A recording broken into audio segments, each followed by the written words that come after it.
cup at a time. Yeah, this is tea time. Yeah, making a difference.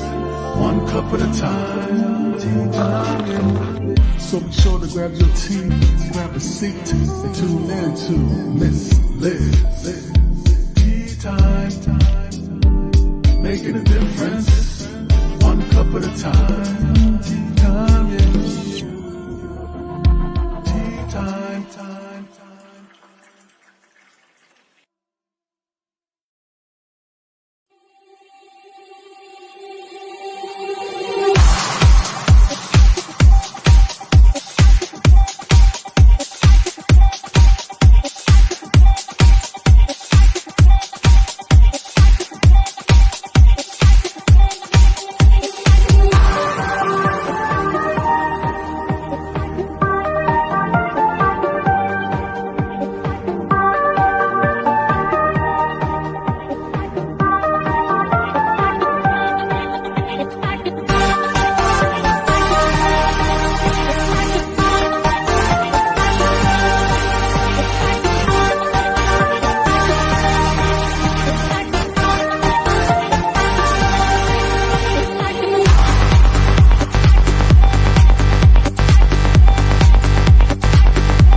Well, welcome. And we are back for the last tea time of the day. That's right. Nighttime tea time, evening tea time, wherever you are. Maybe morning it where you are tuning in from. But we are here, and I have Dr. Roger Leslie in the background sitting, and we're going to spill a good, strong TEA together.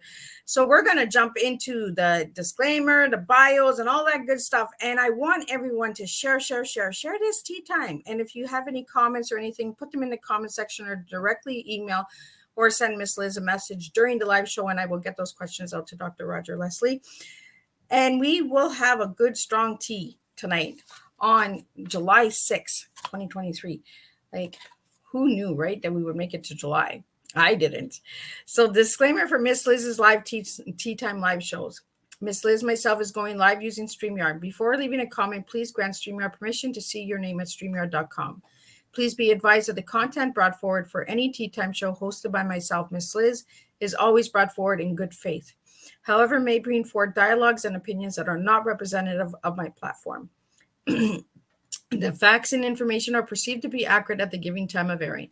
All tea time guests and audience participants are responsible for using their good judgment in taking any action that may relate to the discussion. The content brought forward may include discussion for some where they may be emotionally at risk. It is significant to know that this show is engaging in discussion forums only to offer and inspire awareness and connection and is not providing therapeutical advice.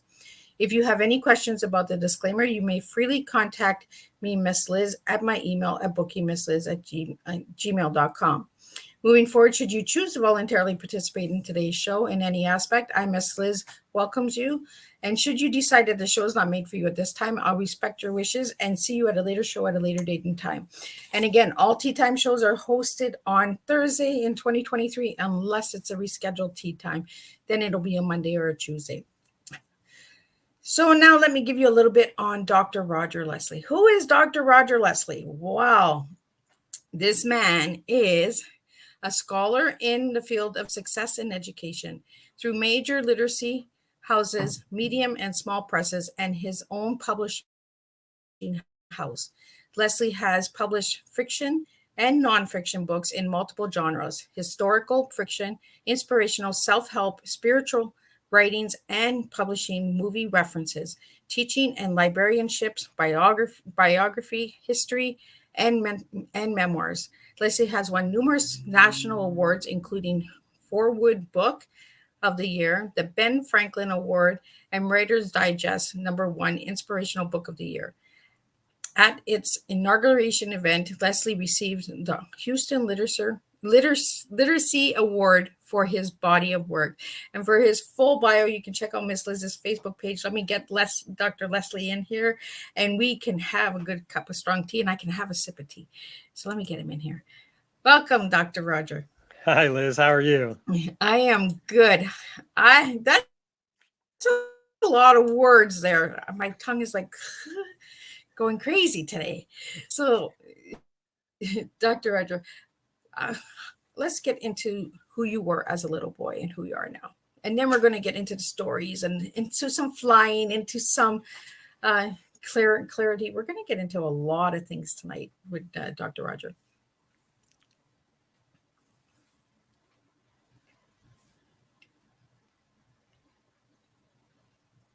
Can you hear me, Dr. Roger? Yes. Oh, so can you share a little? Can you share a little bit with us who you were as a little boy and who you are now? Sure. Just so you know, sometimes your screen is freezing up on me a little bit. So I don't know if you know, I don't know if you're aware that that's happening, but it seems to be freezing a little bit. But yeah, so I'd love to talk about myself, and I hope to inspire people to live the life they dream. So I grew up in a suburban area, a middle-class suburban area. And the struggle that I had as a youth was that I was a very adult pleasing child. I did everything that I knew to do to please my parents and my teachers. But I realized early on that something was different about me. It turns out that I was gay. And even as young as a toddler, I knew something was a little different. And I really struggled with how is it that I could behave as I was behaving, follow all the rules, do everything that I was asked to do to please the adults in my world, and being gay negated all of that. And so that was a huge struggle for me. And that taught me how to figure out for myself who I am and how to really be true to what I thought my spirit was asking me to do in this lifetime. So, Dr. Roger, what age were you when you realized? From the time that I was a toddler, I knew something was different. I related to women differently. I loved the company of women. I enjoyed being around my mom and my aunts and the women in our neighborhood. I just thought I was more mature than most boys at first. But as I reached puberty, there was a transition that other boys went through where their relationship with women changed. And that's the point at which I realized, oh, I wasn't just more mature than other boys, but that my life was taking a different course. And you wrote a memoir calling "The Light Coming Out of the Closet." Is that based on your story? That is, the title is Light Come Out of the Closet. It just came out last month. Yes, and it's already a bestseller. It's doing very well, I'm proud to say. And it is the story of that struggle. It takes place from the time I was about 11 till I was about 17. And it was that spiritual journey through the dark night of my soul, because I became very withdrawn, very afraid that people would figure out who I was when I didn't know what to do with that knowledge. And what I was learning, because I grew up in the 60s and 70s, what I was learning at the time from my family, from my religion, and from my society made me think that it was wrong. I was wrong. I was a mistake. Something was not right about me. And it was a very difficult struggle because throughout my childhood, I had a very committed relationship to what I understood God to be. And I wanted to make what I thought was God proud of me. And to have that blow up because of who I was, not because of anything I chose and not because of any behavior, it confused me, it frightened me, but it led me into an internal journey that required me to figure out who I was and what I was going to do with my life, because it really was a do or die situation in that I became suicidal. I mean, I was just so depressed and withdrawn and lonely that, I did not ever actively pursue the effort of trying to commit suicide, but I knew early on that I wanted to be a writer. And I realized in retrospect that I was funneling a lot of those thoughts and feelings through the characters that I was writing about, because at the time I was writing stories and screenplays that included characters who were thinking of committing suicide.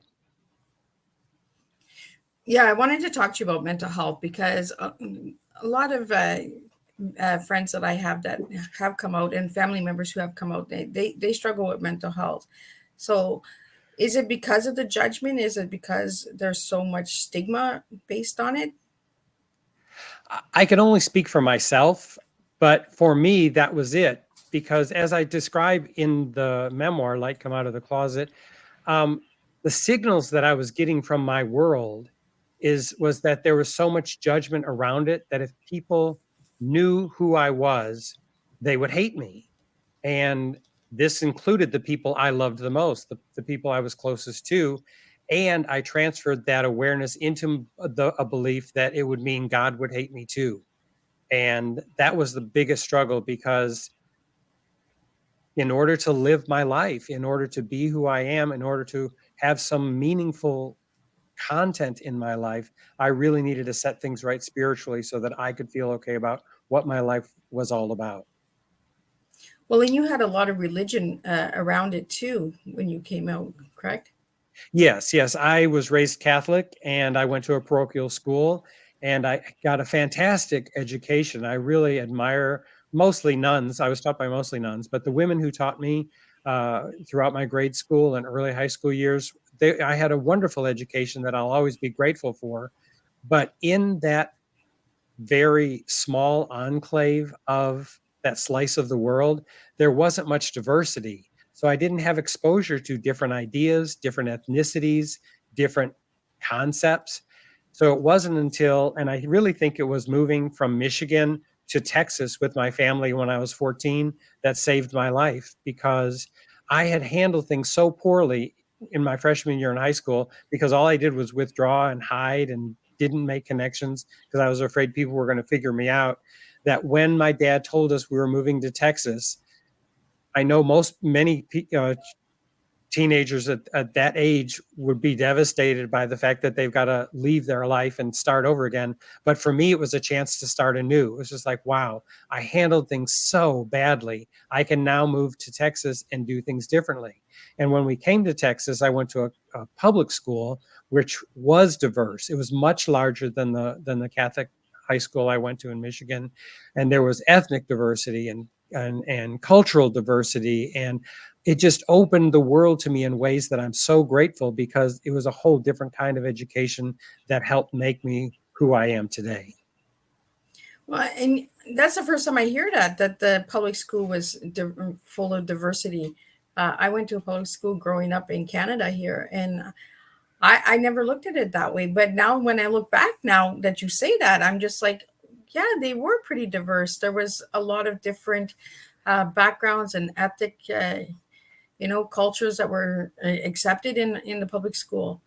So yeah, that's eye awakening for myself because when you said that, I was like, I went to public school and I never looked at it that way, but it was true. We had a lot of diversity in public school. So for you, moving to Texas saved your life, I think it and did. and you were able to start fresh, right? So is that where you came out in Texas? Yes, yes. So we moved when I was 14, just before I turned 15. And I think my coming out story, from my perspective, is a little unique because when I was about 16 or 17, I realized that I am gay and I am going to explore what that means. And so when I was a senior in high school, in the spring of my senior year, I sat my parents down and I came out to them. I told them, I've never done anything with anybody. I've never explored this, but I'm going to. And I want you to hear this from me because I didn't want them to hear from somebody else if anybody had ever seen me out or doing anything, being in a group of people that seemed unfamiliar to my parents. So even before I came out to anybody, publicly or even, tried meeting any other gay people, I told my parents that I'm certain that this is who I am and I have not explored it, but I'm planning to, and I just wanted them to know ahead of time. So we have a question here for you, Dr. Roger. Yes. When you shared with your parents, what was their reaction? It was a very difficult experience for all of us. My parents are private people. And so I think the shame that they felt in relation to it is something that they never quite let go of. My dad is still living and we have a great relationship. My mom died in 2016 and I've always been very close to my parents, but there's an element of my being gay that, even though I've been married to the same man for nearly 40 years, he's a wonderful man, a minister, a school counselor, just a great human being, and they've loved him and they've embraced him. When it comes to publicly acknowledging that we're together, I think it's still a struggle for them. So that conversation was very difficult. Interestingly, though, this is one thing that came to light when I was writing the memoir. My mother, I had a hard time saying the words when I came out to them. So I just sat there trying to figure out how I was going to say it. And my mother said, "Oh, are you gay?" So she figured it out. But when I saw my dad's reaction and what my dad said afterwards, I realized that my parents never even talked to each other about it. It was that big of a secret in their minds that they couldn't even talk to each other about it. And that's been a struggle. So do you think now, 40 years later, Dr. Roger, that it's a lot easier for people to come out to their families? I think it's different in that when I was growing up, we didn't have many role models that I could find easily. You know, there weren't many movies that had positive representation of gay people. On TV shows, it was very rare. And so I think many people in the circles that I grew up in, they didn't know they knew any gay people. So in that regard, it might be easier for some gay people, but there are whole new sets of issues with social media and everything that can make it more difficult, that I have no way to know how hard that must be for some young people and even people my own age who are just now coming out. So I don't know that it's easier now, but I do think the challenges are different. So do you think by coming out that you've helped other people with your book to come out? I hope so, because that's the whole point. And some people have asked me, because, the story takes place when I was 11 to 17. And so that was so many decades ago. And people say, well, why now? Why did you decide to write that now? So here's how it came about. For many years, I think of that stage in my life as a very painful experience, especially my freshman year in high school and how difficult all that was. So I didn't think about it much because I associated it with the emotional pain that I was going through. And then it occurred to me that rather than holding on to negative thoughts or being afraid of the thoughts that I had about that stage in my life, what if I examined it to see what gifts it held for me? And I came to realize that although I grew up Catholic and I ended up leaving Catholicism very early because it wasn't a good fit for me, and I'm not saying that's not a good fit for anybody, but for me personally, it wasn't good for my journey. I realized how powerful a moral foundation that church gave me. It gave me some decisiveness, along with my family example and the society that I was growing up in.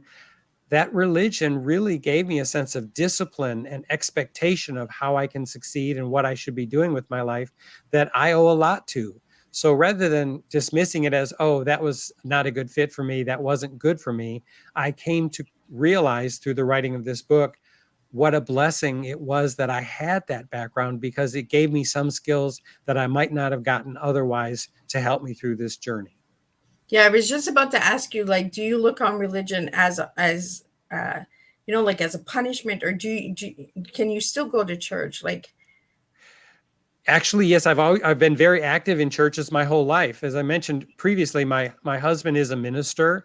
He was a Methodist minister, and then he left the ministry and went back to get his teaching certification so that he could have summers and weekends available with his children. And that's where Jerry, my husband's name is Jerry Roberts. Jerry and I met at the University of Houston in one of our education classes. And we were just friends for a year. We were just getting to know each other, but then things blossomed from there and evolved into a relationship. And then by the time Jerry and I got together, one thing that I thought I was going to have to give up that I'd always wanted was being a dad. And here I ended up with Jerry, and our kids, Corey and Rebecca, were 5 and 3 when Jerry and I got together. So I had no idea the blessings that were coming around for me. But Jerry did leave the Methodist ministry. He became an educator, but we went to different churches looking for a place where we could fit in together. We wanted to be able to find a spiritual home where we could be ourselves and be together. And we ended up finding a church called Unity, which is a Christian church, a denomination. And it's not an exclusively gay church by any means, but it was a place that was very inclusive and accepting. And turns out Jerry ended up becoming a senior minister at a local Unity church and just retired from that job after 15 years last year. So I do distinguish between religion and spirituality. For me, spirituality is paramount. Religion can support that in certain ways, but I don't necessarily feel I need religion all the time to get that spiritual growth. But the spirituality to me is a cornerstone of who I am. Yeah, you're really big on spirituality, because when I did a lot of homework on you, I seen that with the clarity and the desires and the dreams and the soar like an eagle, the freedom, and religion has really opened its eyes, I find, in the last 10 years towards, people coming out. There's no more that stigma of you can't come to this church, because there was a time where people were like that. If you came out, you were not allowed in the church. You were shamed. You were called, possessed by the devil. Like, there was a lot of name calling, a lot of shame put on and guilt, right? Yeah. And I think in the last 10 years, I've noticed, since the LGBTO, I'm not sure if I'm saying it right, has come out and expressed, and people are more coming out on their individuality. They are able to attend church again. They are able to feel more at home, because for me, I go to church, but it's not for the religion. It's for the connection, the worship, the getting to know people, and that community.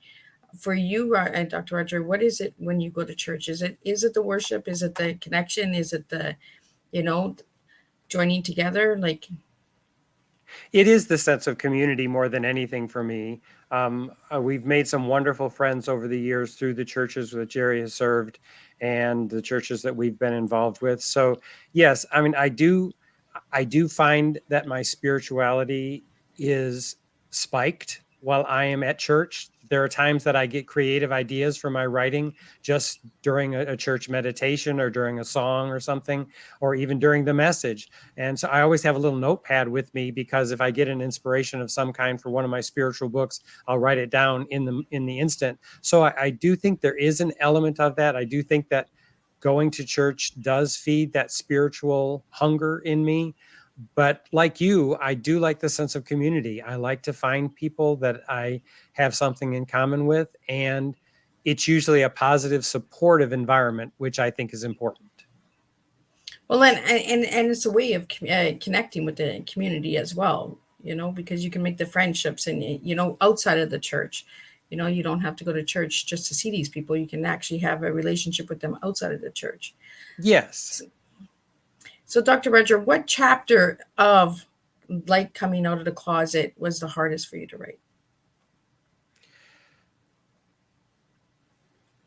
It was all very cathartic. So there were some chapters that were very emotional. The climactic scene where I have an epiphany that changes everything, it was the most emotionally draining to write, but I don't think it was hard. I don't necessarily think it was difficult or more difficult than any other chapter. It's just that it took the most emotional energy to dig deep enough to share honestly what I went through, and then to express it in such a way that other people can appreciate what it is I went through. So I want to get into other books that you've written, because that's your latest book. But you started writing. The first book I found was 2015, and that is in the video. And that book was called First Day Last Year. My first last year. My first last year. Yes. So that was, and from what I got from that book was, what would you do if you only had 1 year left to live, correct? So here's how I got the idea for that book, Liz. I had a dream, and in the dream, I was told to live the next year as if I would never experience any of those 365 days again. I wasn't necessarily told I was going to die, but I was told to put everything into my life that I could in that year in case that was it and I had no more. And beyond that, I was to write about, journal, and to write about what I was living that year. And then afterwards, teach others how to get the most out of their life as well. And so that's what I did. I woke up that morning, I jumped out of bed, ran right to the computer. I wrote down every detail of the dream as explicitly as I was told it. And then that morning, I began living what became to be known as my first last year. So did you like journal every day for this book? Like how was that book written? So for the first, I'd say 4 to 6 months, yes, I journaled every single day. But then there was a block of time when I realized that there were certain experiences, there were certain goals I set. For example, one of my dream trips was to take a Mediterranean cruise. And I did that in the summer. Jerry and I took his parents with us, and the 4 of us went on a Mediterranean cruise.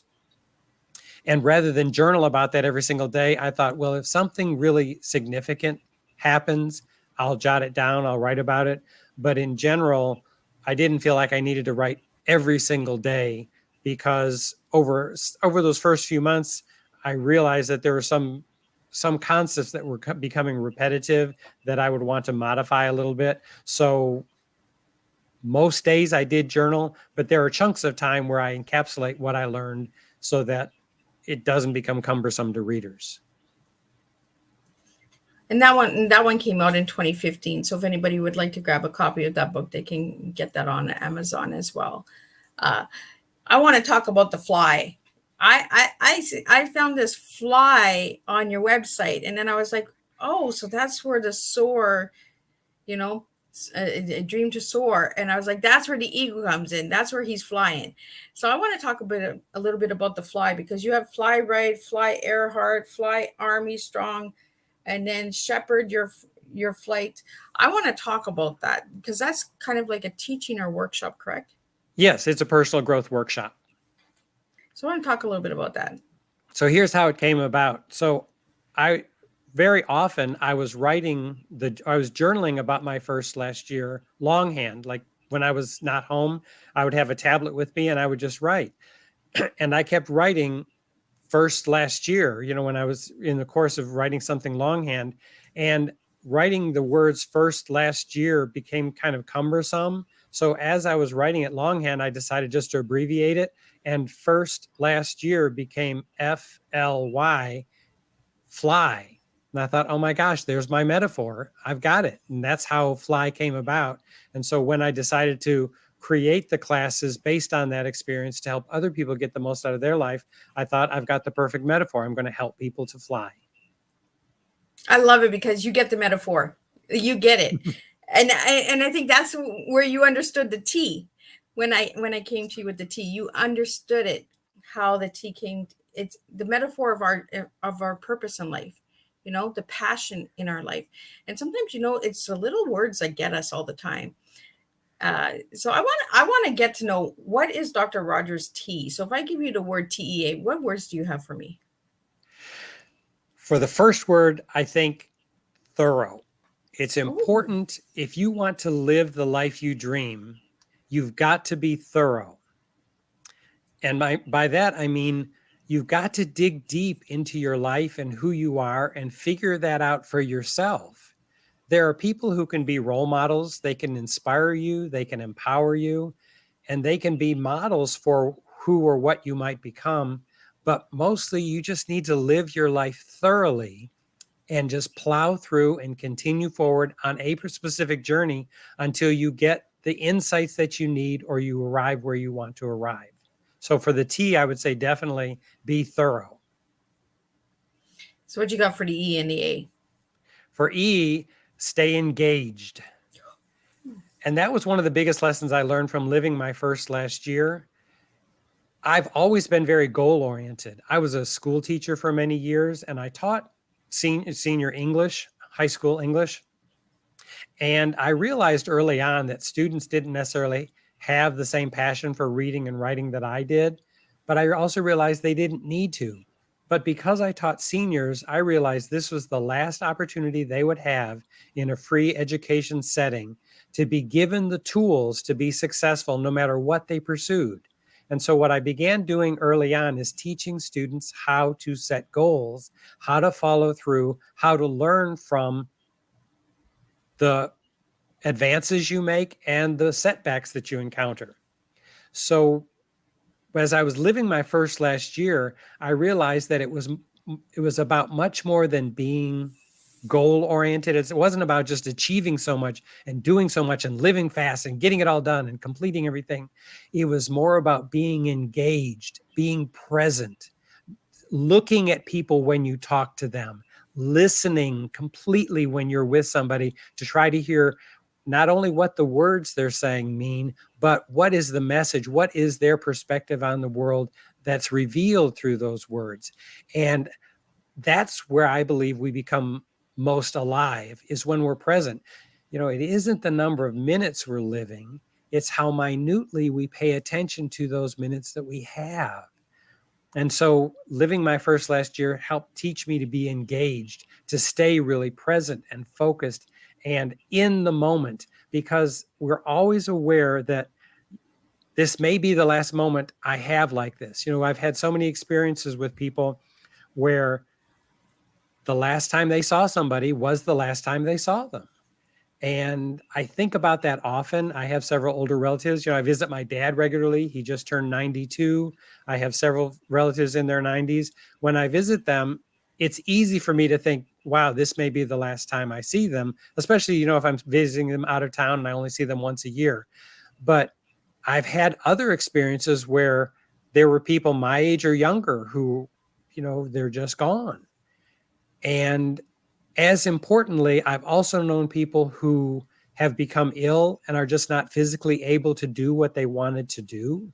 And so it's not just the thought that we might die one day, which we all will, but it's the fact that we don't know what the future holds. And so we must live life and stay engaged right now. And what you got for the A? A, become aware. As we're engaged, if we become aware, we know who we are, and then we're able to be more accepting and loving to other people.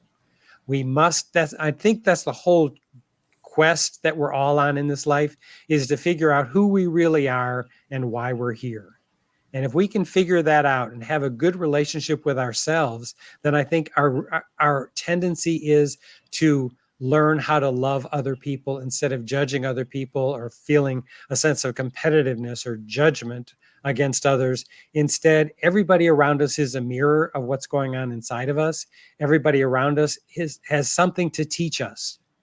The ones that we love and admire, they can teach us something that we want to learn.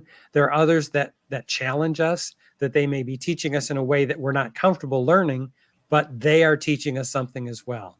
And it's usually the conflict that provides the most teaching. So when we're in conflict about anything, either inner conflict or global conflict or interpersonal conflict, that's there because it's teaching us something valuable that if we just get it, the conflict is gone.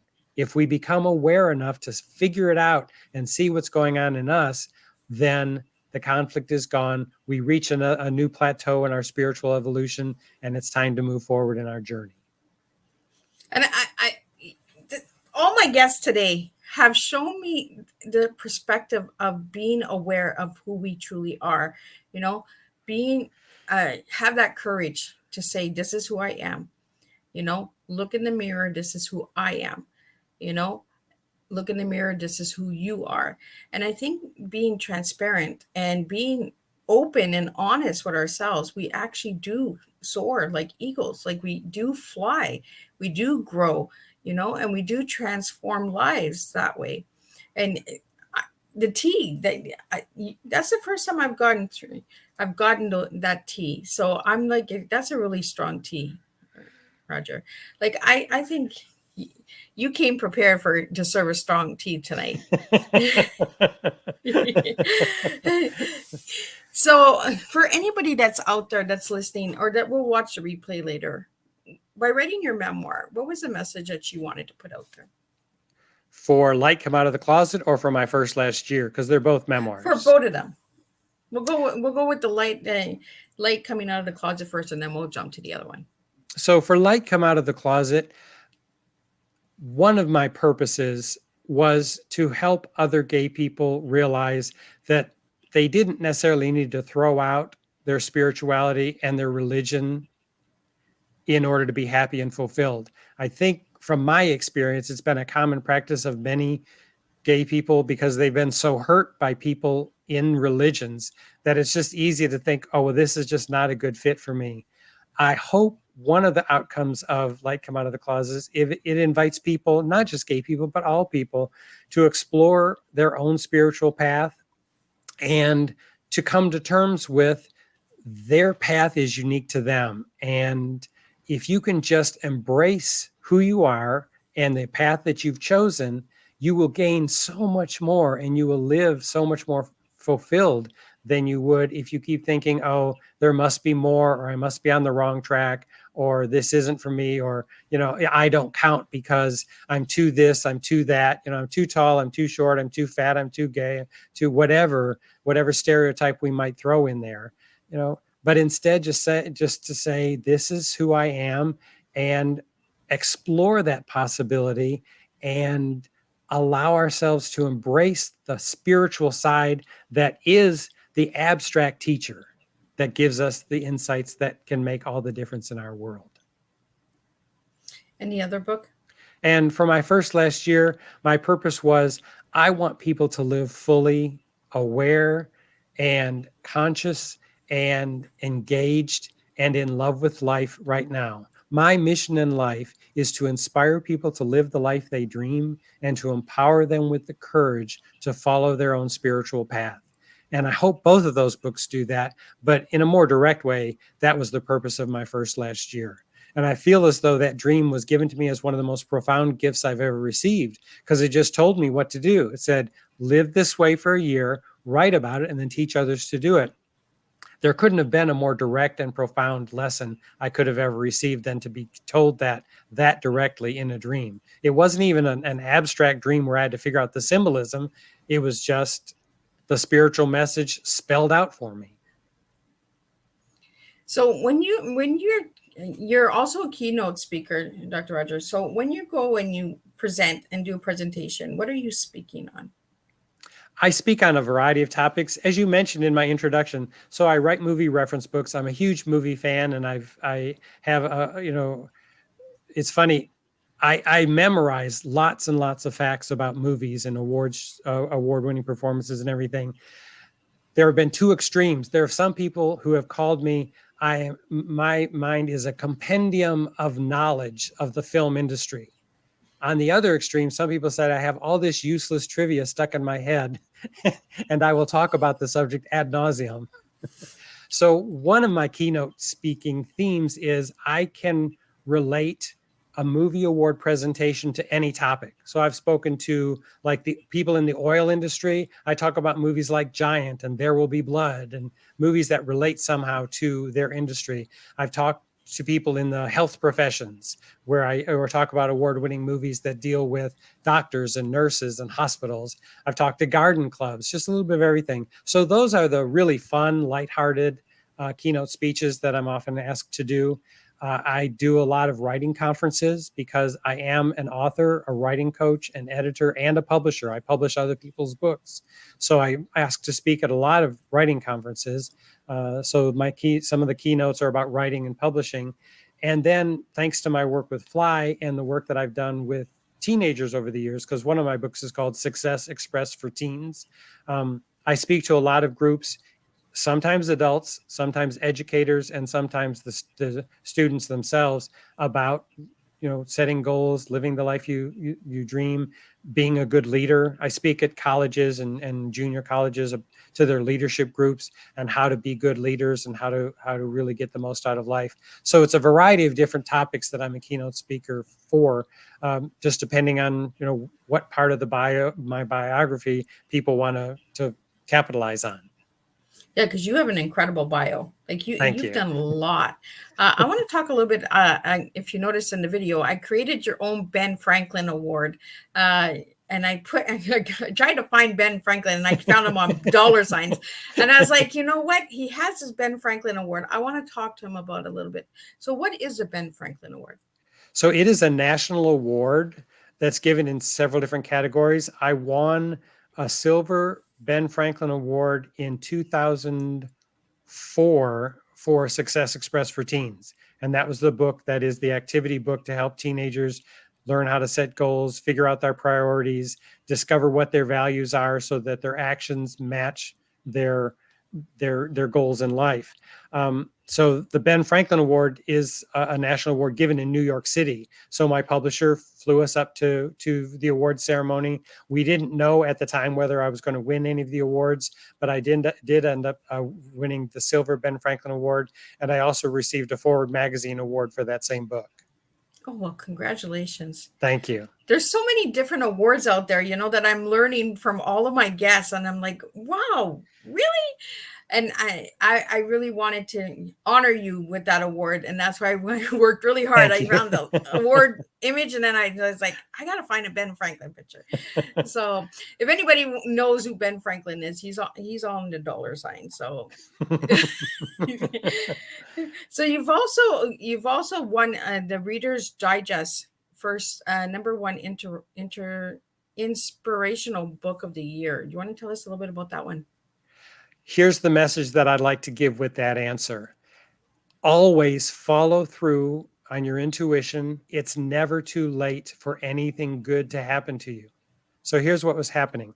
So I'd written several books since my first last year, and I hired a young woman, a college student, to research different book awards because I wanted to apply for several of these awards. Usually the rule is that the books that are eligible have to have been published the current year or the previous year.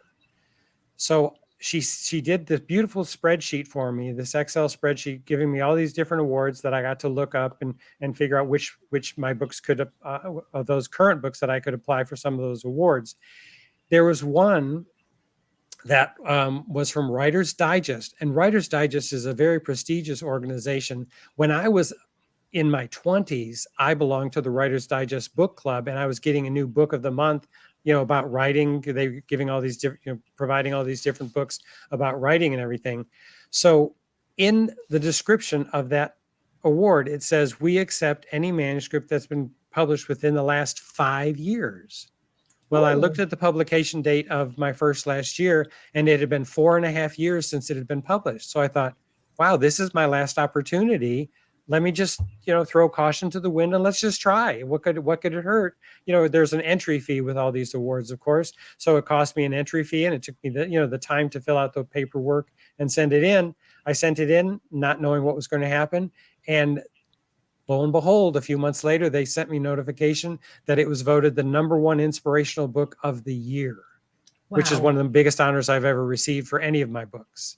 So I want to encourage people, if you think it's too late, if you think you've waited too long to learn something or try something or achieve something, I'm here to tell you it's not too late. Follow through. When the opportunity shows up, my biggest one of my #1 tenets in life is take inspiration to action. If you get inspired to do something, take immediate action and watch where life leads you. It's going to be so exciting and rewarding. Well, you just never know where it takes you, right? Unless you try. You really just got to try. And that's the adventure. That's what makes life an adventure.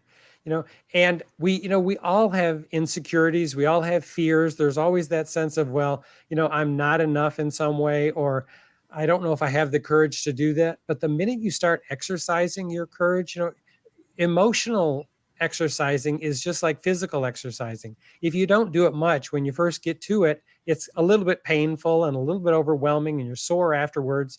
But then once you're in the momentum of it, then like exercise, where your body starts craving the physical routines, once you start exercising your courage, you can't wait to do something else. You can't wait to move to that next step or do something out of your comfort zone that can make an impact for you and for others. And tying this back into the fly courses, that's a lot what we talk about. It's just like there are 3 areas that we focus on. 1, what are you going to do for yourself? 2, what are you going to do for your loved ones? And 3, what legacy do you want to leave this world? So that when you're gone, what good you've done continues to perpetuate in some way. And that only happens if you have the courage to try something when the opportunity shows up. And there we go. There's that word courage. I said it this afternoon with Bracha, and I said it this morning. The word courage is there. You have to have a courage to invest in a relationship, and you have to have the courage to go out and do something different. And again, tonight, courage, the word courage is just out there. We need to have courage. We need to really just try stuff. And I say it all the time to all of my guests. If you don't try, you don't know. Right. Right. And I'm the lady that serves tea. Like, if you don't try, you don't know. So, and you go back to the fly and it's 3 letters. It's just like the T. It's 3 letters. For me, 3 is really a strong number, but it's also like a triangle, right? You have to start at the top. You got to go down to the bottom and then back, So when you think of fly, do you think of fly as wide open, or I'm going to fly a little, take a break, and then fly a little bit more? How do you look at fly? So once you're in flight in any area of your life, you soon discover that most of the energy is not coming from you. You're riding the waves of air that are already put before you. I have a strong belief that when you are inspired to do something that feels like the beginning of something for you, it's really not. Before you ever get inspired to do anything, life has already set up all the circumstances and the people you need to achieve exactly what it is you want. But we don't know that until we take flight. So you've got to just take that leap and spread those wings and give it a try. You won't know until you're doing it. And once you're there, that's when you realize that all that extra effort of wing flapping, if we're going to continue the metaphor, and all that exertion is not necessary because the winds are already there. You're just catching a wind and gliding along on it, and it's taking you exactly where you need to go next. Right. And sometimes you just never know where it's going to take you. You're like, where am I going with this? Exactly. And that's the most exciting part, is when it takes you unexpected places. I call those fateful detours, FATEFUL. I encourage people to follow their fateful detours. If we have time for a story, I can tell you my most profound fateful detour. Do we have time for it? I love stories. All right. So here we go. So I had just finished getting my master's degree in creative writing.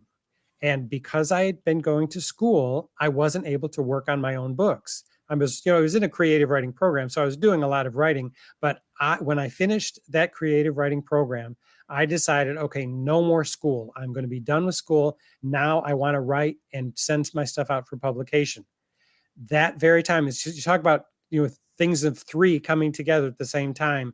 So as soon as I finished my master's degree, I found that I was getting burnt out on teaching, and it turned out that the librarian at my school was retiring.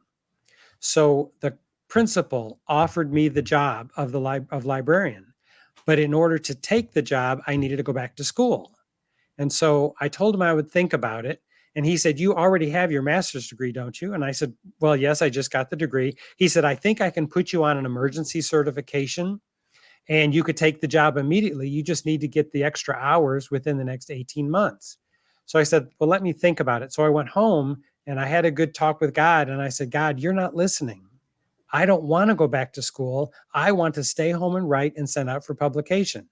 But I also have had enough experience with spiritual journey to know that when an opportunity shows up, that happens so effortlessly and naturally, to follow it.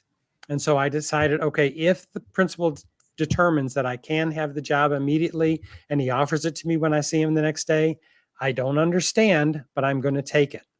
And he offered me the job the next day. So I thought, okay, I've got to go back to school. Now, up to this point, I had just a few books published, but my career had not taken off in any big way. So I went to the University of Houston at Clear Lake for their library science program. 2 women ran that program. One of those women liked the reviews that I wrote for books in her class. She sent those reviews to Booklist, which is the major publication of the American Library Association. And without having an interview, without having to do anything, Booklist hired me to be a reviewer for their national magazine, where I was getting published with 7 bylines in each issue every 2 weeks. So I went from not having any circulation at all to being a prominent reviewer for Booklist magazine.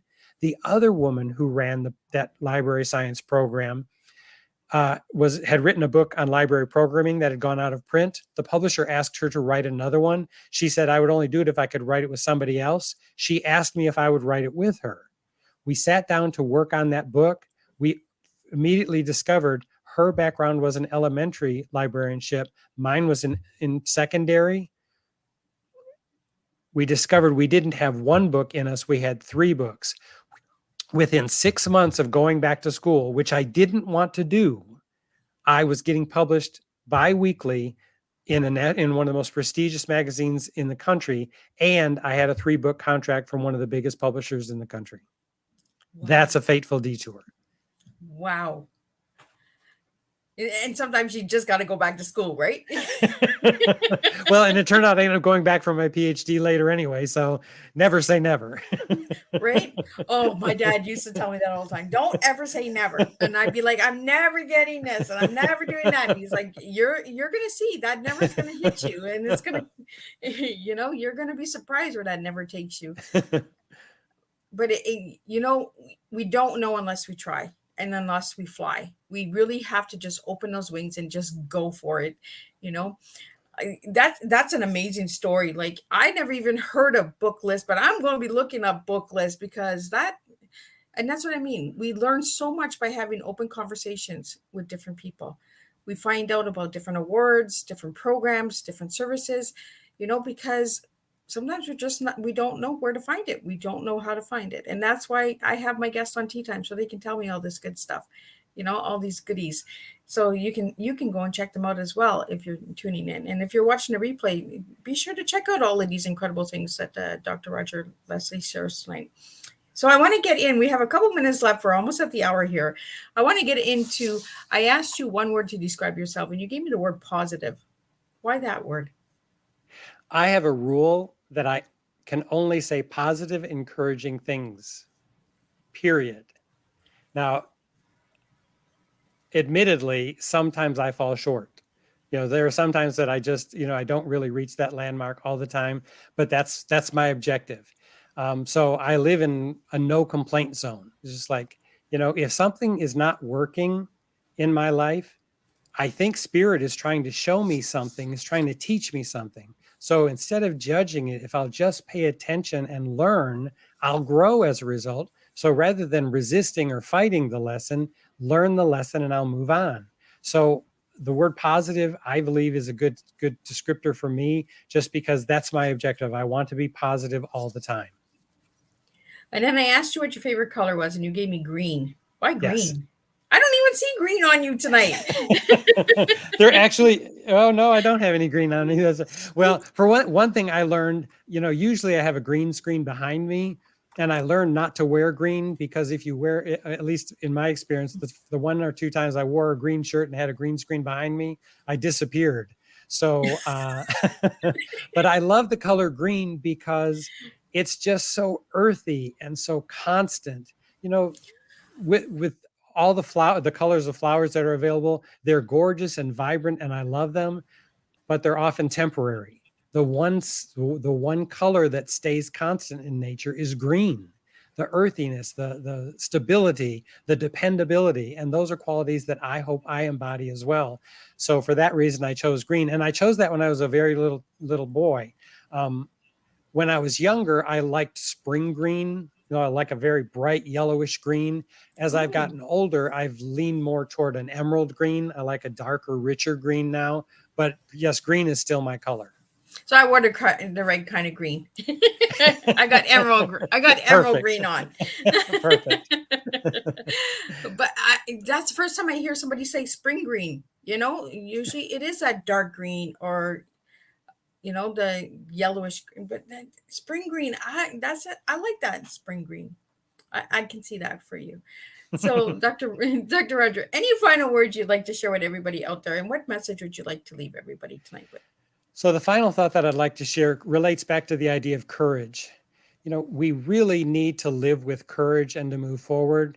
And if you're ever stuck or you're concerned or you're feeling a sense of anxiety, determine what that feeling is about. To be able to distinguish between the fear you feel because you need to be courageous and you need to move forward versus Spirit is telling you, no, not this way, don't do this. When you can distinguish that feeling between the fear of, I don't know how to do this, but I'm going to step forward in courage because this is the right thing to do, versus this doesn't feel right. These things aren't coming about in a natural way. Maybe God or the universe or Spirit is trying to tell me not this way. My feeling is God or the universe or Spirit or whatever you call it never says no. The universe either says not now or not this way. So keep moving forward with courage and pay attention to what you're feeling. That little bit of anxiety that goes along with courage is very helpful. It's very energizing. So if that's what you're feeling, then by all means, trust that and move forward. But if the feeling you're feeling is like a sinking feeling in your gut, like this doesn't feel right or I don't trust this, pay attention to that and don't take action on that. But know yourself and understand how your feelings are helping guide you to exactly the point that you want to get. So live the life you dream and have the courage to follow your own spiritual path. Wow. I see, I said it this morning, courage. The word courage came for everybody, all of my guests today, this morning, this afternoon, and this evening. We really got to just take some courage and just fly. That's what I got from tonight's tea time. We just got to really fly and just, have those fateful detours and just go wherever it takes you. Sometimes it's scary. Trust me. I've been on some flights and I'm like, whoa, slow down. I don't know where you're taking me, but I'm not ready for this, because it comes so fast sometimes that you have to just trust it. You have to have that fateful detour. You have to have faith in where it's taking you. Yes. So I really want to thank you, Dr. Roger, for just sitting and having tea with me and just sharing a good insight on transformation, empowerment, inspiration, some of the incredible words that you've won and just your journey in life. Continue to do what you're doing, continue to flow. I can't wait to see where else you go, with your new books and what you have coming in the future. So if anybody would like to reach you, how can they reach you? They could just go to my website, which is just my name, rogerleslie.com, ROGERLESLIE. They can email me directly from my website if they have a specific question about anything, about being published, about needing a writing coach, about doing personal growth. Anything they need, they can catch me there.